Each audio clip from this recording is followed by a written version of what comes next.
Halo kawan belajarku, kali ini kita akan belajar bareng tentang HTML list.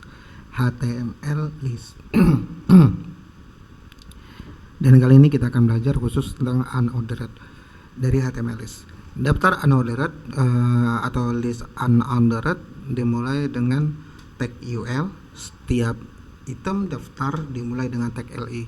Item daftar secara default akan ditandai dengan lingkaran hitam kecil. Jadi seperti Microsoft Word ya, kalau kita ingin membuat simbol dari setiap list atau daftar yang kita buat, itu kita bisa di HTML juga bisa membuat seperti itu ya. Kalau di HTML itu ada titik hitam ya, lingkaran titik hitam, ada seperti lingkaran seperti itu, ada apa lagi ya? Saya lupa. Dia ada yang kayak logo Windows gitu, dia kan yang ada ada segi belah ketupat, dia ada yang seperti itu.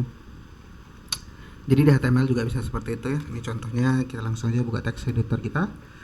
Seperti biasa saya sudah saya sudah membuat list HTML dan sudah saya buka di browser. Kemudian kita buat aja H1 di sini, contohnya daftar nama buah contohnya ya. Kemudian di sini kita buat UL. Kita buka dengan UL, kemudian LI, di sini nama-nama buahnya. Ini kita buat ada beberapa buah. Di sini contohnya mangga. Kemudian di sini contohnya kueni. Di sini contohnya strawberry. Di sini contohnya apel. Di sini contohnya markisah. Jadi contoh seperti itu ya. Kalau kita lihat hasilnya, maka akan ada hasilnya dengan ditandai simbol-simbol titik hitam secara default. Kemudian gimana sih cara kita mengubah simbolnya? Jadi kita dekat UL-nya, kita bisa tambahkan atributnya namanya type, dan kita buat di sini contohnya kita ubah jadi circle contohnya ya. Circle kita simpan. Nah, kalau kita lihat dia akan berubah menjadi lingkaran ya, tanpa titik hitam di dalamnya. Kemudian juga kita bisa ubah dia menjadi square contohnya ya. Matusan square gini kalau salah saya, square oke. Jadi dia ada peta dia ya, peta hitam. Kemudian juga ada none, yaitu tanpa tanpa simbol ya, seperti itu. Nah, selain menggunakan type, kita juga bisa menggunakan CSS ya.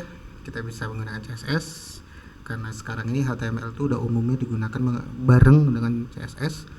Jadi kita juga bisa mengubahnya dengan CSS.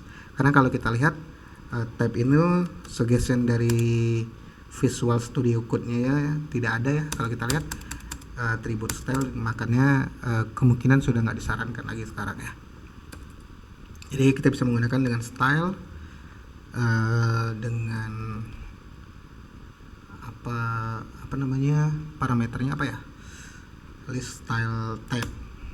Oke, ini contohnya kita buat square, kita simpan.